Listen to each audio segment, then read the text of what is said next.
माननीय नरेंद्र मोदी, भारतीय जनता पार्टी उत्तर प्रदेश की इस विशेष बैठक में आज डॉक्टर राम मनोहर लोहिया विधि विश्वविद्यालय लखनऊ के बाबा साहब भीमराव अम्बेडकर प्रेक्षागृह के मंच पर उपस्थित उत्तर प्रदेश के माननीय मुख्यमंत्री आदरणीय योगी आदित्यनाथ जी, प्रदेश के उप मुख्यमंत्री आदरणीय केशव प्रसाद मौर्य जी, आदरणीय ब्रजेश पाठक जी, भारतीय जनता पार्टी के राष्ट्रीय महामंत्री आदरणीय विनोद तावड़े जी, आदरणीय अरुण सिंह जी, भारत सरकार की पूर्व मंत्री आदरणीय बहन स्मृति ईरानी जी, भारतीय जनता पार्टी के पूर्व प्रदेश उपाध्यक्ष, पूर्व अध्यक्ष, पूर्व सांसद आदरणीय रमापति राम त्रिपाठी जी, हमारे पूर्व प्रदेश अध्यक्ष उत्तर प्रदेश सरकार के वरिष्ठ मंत्री आदरणीय सूर्य प्रताप शाही जी, पूर्व प्रदेश अध्यक्ष भारतीय जनता पार्टी के राष्ट्रीय उपाध्यक्ष आदरणीय लक्ष्मीकांत वाजपेयी जी, पूर्व प्रदेश अध्यक्ष भारत सरकार के पूर्व मंत्री आदरणीय महेंद्र नाथ पांडे जी, पूर्व प्रदेश अध्यक्ष उत्तर प्रदेश सरकार के कैबिनेट मंत्री आदरणीय स्वतंत्र देव सिंह जी, आदरणीय दिनेश शर्मा जी, आदरणीय राष्ट्रीय मंत्री सुरेंद्र नागर जी, भारतीय जनता पार्टी के किसान मोर्चा के अध्यक्ष सांसद राजकुमार चाहर जी, भारतीय जनता पार्टी के राष्ट्रीय प्रवक्ता आदरणीय प्रेम शुक्ला जी, आदरणीय गौरव भाटिया जी, भारत सरकार के माननीय मंत्री आदरणीय पंकज चौधरी जी, आदरणीय एसपी सिंह बघेल जी, आदरणीय जितेंद्र प्रसाद जी, आदरणीय बीएल वर्मा जी, आदरणीय कमलेश पासवान जी और उत्तर प्रदेश भारतीय जनता पार्टी के माननीय संगठन मंत्री आदरणीय धर्मपाल जी, सभागार में उपस्थित सभी हमारे माननीय उत्तर प्रदेश सरकार के माननीय मंत्रीगण, सभी माननीय सांसद, विधायक, मेयर, जिला पंचायतों के अध्यक्ष, भारतीय जनता पार्टी के प्रदेश के पदाधिकारी, सभी क्षेत्रीय अध्यक्ष, सभी माननीय जिला अध्यक्ष, जिला प्रभारी और सभागार में उपस्थित सभी माननीय मेरे सांसद गण, साथी भाइयों बहनों, उत्तर प्रदेश की राजधानी लखनपुरी में गोमती के तट पर माननीय मुख्यमंत्री जी सहित इस सभागार में उपस्थित मैं सभी माननीय सभापतियों का, सभी माननीय अतिथियों का और सम्मानित कार्यकर्ताओं का स्वागत और अभिनंदन करता हूं। इस अवसर पर मैं याद करना चाहता हूं कि शहर के वास्तविक भारतीय वास्तुविद लखन पासी को, जिनको याद किए बिना ये प्रदेश की कार्य समिति अधूरी रहेगी। प्रदेश का मन उत्तम प्रदेश है, भारत की आत्मा अयोध्या, काशी और मथुरा में बसती है, जो हमारी पहचान है। इस ऐतिहासिक और गौरवशाली परंपरा के संवाहक उत्तर प्रदेश की धरती से आमजन के सपनों को साकार करने के लिए देश की अहर्निश सेवा में लगे हम सभी के मार्गदर्शक भारत के माननीय प्रधानमंत्री जी नरेंद्र मोदी जी तीसरी बार काशी से बनकर राष्ट्र सेवा के लिए प्रधानमंत्री के पद को सुशोभित करने का महान सौभाग्य हम सभी कार्यकर्ताओं को मिला। केंद्र में लगातार तीसरी बार सरकार बनने पर माननीय प्रधानमंत्री जी मोदी जी, पार्टी के राष्ट्रीय अध्यक्ष माननीय जगत प्रसाद नड्डा जी और केंद्रीय नेतृत्व को हार्दिक शुभकामनाएं देता हूं और आप सभी सम्मानित साथी कार्यकर्ताओं और बहनों का अभिनंदन करता हूं। भाइयों बहनों, हम सभी जनवरी 2024 में प्रदेश कार्य समिति की बैठक में मिले थे। आज लोकसभा चुनाव संपन्न होने के उपरांत एक बार फिर आपसे मिल रहे हैं। इस प्रदेश कार्य समिति के बृहद स्वरूप में आयोजित की गई, जिसमें हम सभी को कार्य समिति के समापन के सत्र में माननीय राष्ट्रीय अध्यक्ष जी का मार्गदर्शन मिलेगा, जो हमारे लिए एक प्रसन्नता का विषय है। उत्तर प्रदेश कृषि प्रधान प्रदेश, यहाँ की सबसे उर्वरा भूमि है, देश की आत्मा और हृदय स्थल है। भगवान श्री राम और कृष्ण ने यहीं जन्म लिया है, यहीं पर बाबा विश्वनाथ जी का धाम है। वैदिक ज्ञान को लिपिबद्ध करने वाली भूमि नैमिषारण्य यही है। शक्तिपीठों से जुड़ी परंपरा यहाँ पर है।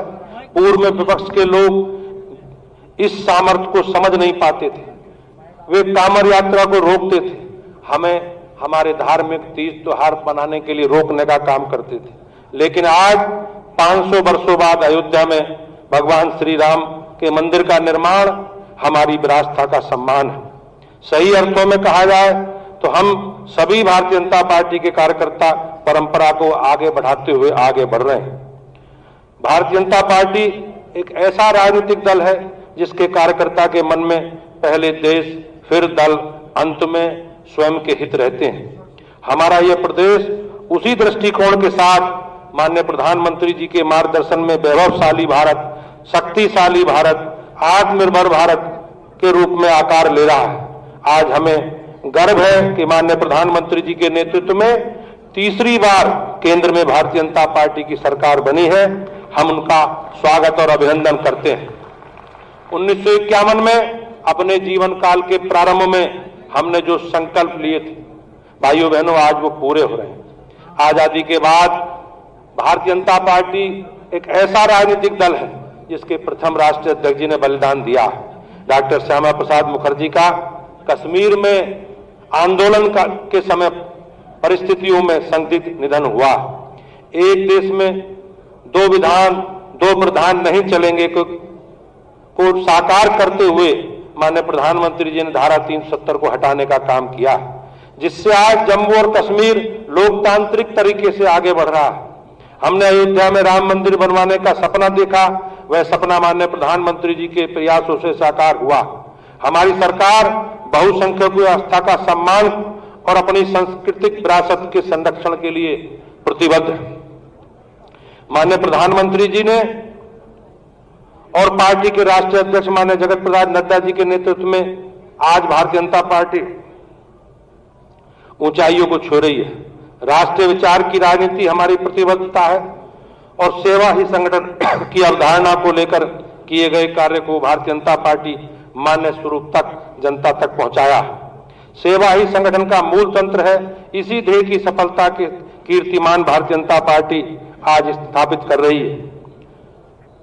माननीय प्रधानमंत्री जी के नेतृत्व में लगातार तीसरी बार सरकार बनना हमारे लिए सौभाग्य है और ऐसा पहली बार हुआ है जब 1962 के बाद लगभग 6 दशकों के बाद ये संभव हो पाया है।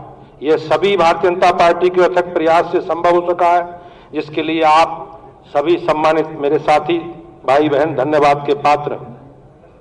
समाजवादी पार्टी और कांग्रेस पार्टी जैसे परिवारवादी लोग, जातिवादी लोग भ्रम में अफवाह फैलाकर प्रदेश की जनता को जातीय आंकड़ों में बदलने का प्रयास किया और अल्पसंख्यक मतदाताओं का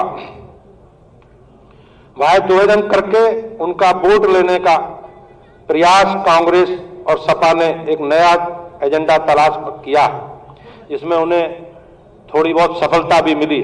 हमारे लिए अब बड़ी चुनौती है कि हम सभी कार्यकर्ताओं को जनता के बीच में जाकर युद्ध स्तर पर विपक्ष के विभाजनकारी षड्यंत्रों को बेनकाब करना है। सर्व समाज को लेकर हमें आगे बढ़ना है।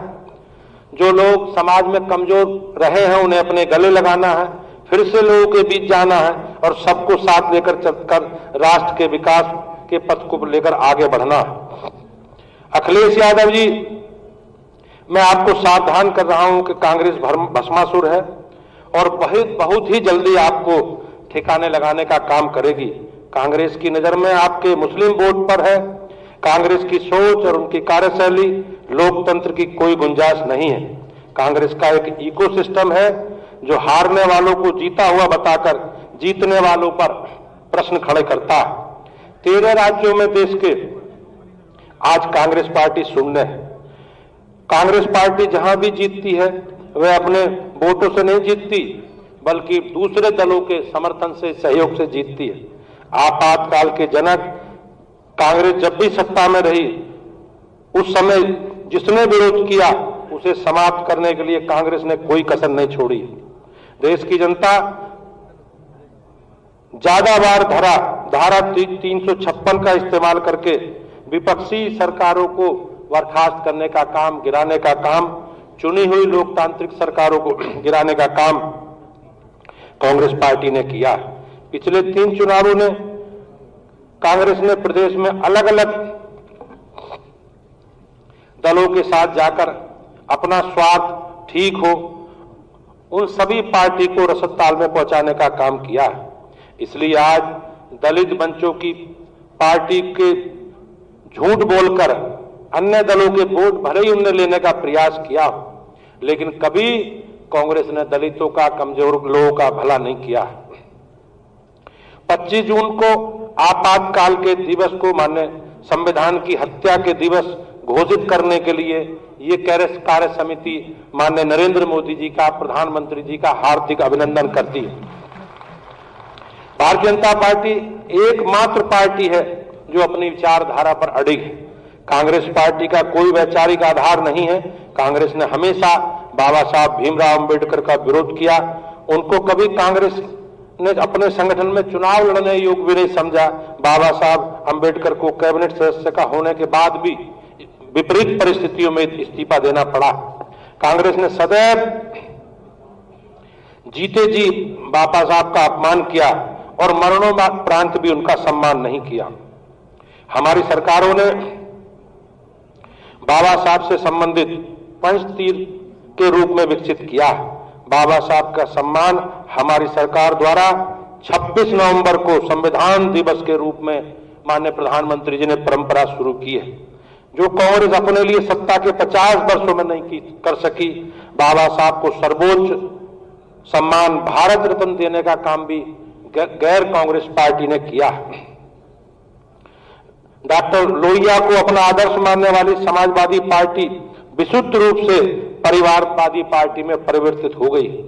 जैसा कि हम सब लोग जानते हैं, इनकी परिवारवादी मानसिकता, वैभवशाली रहन सहन, अपराध केंद्र राजनीति को संरक्षण इत्यादि कृत्यों को देखकर स्वर्ग से ही माननीय लोहिया जी की आत्मा भी विलाप कर रही होगी। कांग्रेस पार्टी की सोच विपक्ष के लिए कोई जगह नहीं। अगर कोई विरोध करता है तो कांग्रेस पार्टी उसे समाप्त करने का काम करती है। कांग्रेस के नेता संविधान के प्रति लेकर घूमते जरूर हैं, लेकिन उन्होंने कभी इतिहास में इसे पढ़ा नहीं। संविधान में सबसे अधिक बार संशोधन करने का काम कांग्रेस पार्टी ने किया है और चुनी हुई सरकारों को बर्खास्त करके धारा 356 लगाकर कांग्रेस ने ही इतिहास कायम किया है। हमारा मूल मंत्र माननीय प्रधानमंत्री जी के नेतृत्व में सबका साथ, सबका विकास और सबका विश्वास। हमारी केंद्र सरकार और राज्य सरकार सभी के लिए समान कार्य करने में विश्वास करती हैं। चाहे प्रधानमंत्री आवास योजना से लेकर माननीय मुख्यमंत्री जी स्वराज योजना तक हमारा सिद्धांत सभी के लिए। प्रदेश के अंदर माननीय मुख्यमंत्री योगी आदित्यनाथ जी के नेतृत्व में हमने सभी जाति, धर्म, संप्रदाय से उठकर पारदर्शी तरीके से प्रदेश सरकार की योजनाओं का लाभ प्रदेश की जनता को पहुंचाने का काम किया। चाहे हिंदू हो, चाहे मुसलमान हो, हमारी सरकार में सभी लोगों को लाभ मिला। हम सभी जानते हैं कि भारतीय जनता पार्टी ने एक लंबी राजनीतिक यात्रा की है। 2 सांसदों से लेकर देश भर में लगातार तीसरी बार सरकार बनाने वाली दुनिया की सबसे बड़ी पार्टी भारतीय जनता पार्टी है। हमारी पार्टी का सिद्धांत, कार्यकर्ताओं का परिश्रम और भाजपा की सरकारों के लोक कल्याण के काम, भाजपा सरकार के गरीब कल्याण के आधार पर आगे बढ़ने वाली पार्टी है। प्रदेश में जब हमारे विरोधी दलों की सरकारें थीं तो लोग कटमनी और कमीशन की चर्चा दुनिया भर में होती थी। आज रात दिन अपने परिवार और रिश्तेदार की चिंता में लगे रहते थे। दूसरी ओर माननीय प्रधानमंत्री जी के नेतृत्व में भारतीय जनता पार्टी पूरे देश को अपना परिवार मानती है। आज आप सभी को इस कार्य समिति के माध्यम से मैं अपने इस परिवार को सजग करना चाहता हूं कि इस समय हमें मजबूती के साथ खड़ा होने का समय है। हमने समाज के लिए जो काम किए हैं, हमारी सरकारों ने पिछले 10 वर्षों में माननीय प्रधानमंत्री जी के नेतृत्व में 7 वर्षों में जो हमने काम किए हैं, उनको और सजगता के बीच में, जनता के बीच में रखना। पंडित जी ने एक बार संगठन की महत्ता को बल देते हुए कहा था कि हमें इस प्रकार के कार्य करना है जो आज का विरोधी हमारा मतदाता बने, कल का मतदाता परसों हमारा सदस्य बने और परसों का सदस्य हमारा सक्रियता के साथ भारतीय जनता पार्टी की विकास यात्रा में अपना योगदान दे। केंद्र में दुनिया के सबसे लोकप्रिय नेता माननीय प्रधानमंत्री नरेंद्र मोदी जी के नेतृत्व में गरीब कल्याण विश्व की महाशक्ति के रूप में भारत की छवि, देश के बाह्य और आंतरिक दुश्मनों को मुंहतोड़ जवाब, भारत को दुनिया की तीसरी सबसे बड़ी अर्थव्यवस्था बनाने के प्रति तीव्र गति से अग्रसर है। वही माननीय मुख्यमंत्री योगी आदित्यनाथ जी के नेतृत्व में मजबूत कानून व्यवस्था की बात हो, चाहे प्रदेश भर सड़कों और एक्सप्रेस वे का जाल बिछाने की बात हो, शासकीय स्कूलों के कायाकल्प की बात हो, सभी जिलों में मेडिकल कॉलेज, 6.5 लाख युवाओं को पारदर्शी और भ्रष्टाचार मुक्त नौकरी देने की बात हो, हमारी सरकार ने उत्तर प्रदेश को तेजी के साथ विकसित राज्यों की सूची में लाकर खड़ा किया। हमें विकसित भारत 2047 के संकल्प को सिद्ध करते हुए भारत को दुनिया की सबसे बड़ी सुपर पावर के रूप में स्थापित करना है।